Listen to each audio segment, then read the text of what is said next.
കുന്നമംഗലം പന്തീർപ്പാടം കേന്ദ്രീകരിച്ചുകൊണ്ട് പ്രവർത്തിച്ചുവരുന്ന Islamic centre മാസം തോറും നടത്തിവരുന്ന നാരിയത്ത് സ്വലാത്ത് മജ്ലിസുന്നൂറിന്റെ 13ാം വാർഷികം ജനുവരി 21, 22, 23 തീയതികളിലായി നടക്കും.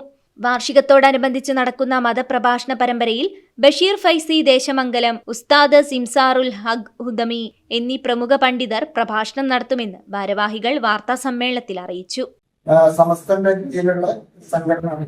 അപ്പോ സ്വാഭാവികമായിട്ടും അതിന്റെ പിന്നിൽ നമ്മൾ പാലിയേറ്റീവ് പ്രവർത്തനങ്ങൾ, കാരുണ്യ പ്രവർത്തനങ്ങളും ഒക്കെ സ്ഥിരമായിട്ട് നടത്തിക്കൊണ്ടിരിക്കുന്ന ഒരു സംഘടന. പിന്നെ അതുകൂടാതെ ഇന്നത്തെ കാലഘട്ടത്തില് നമ്മുടെ സമുദായങ്ങൾ തമ്മിൽ ഉള്ള ഐക്യം നിശ്ചയിക്കുന്നതിന് വേണ്ടി കൂടിയാണ് ഈ പത്രപ്രസംഗം നമ്മൾ രാത്രി നടത്തുന്നത്.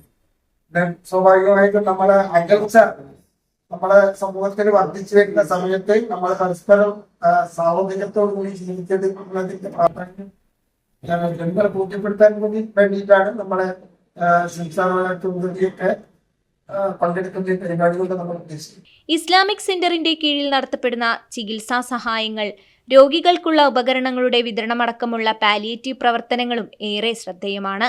വാർത്താ സമ്മേളനത്തിൽ chairman Khalid Kilimunda, convener Koya Darimi, treasurer Moideen Palakkal, O Usain, M Babumon, O Saleem, Jaseel P തുടങ്ങിയവർ സംബന്ധിച്ചു.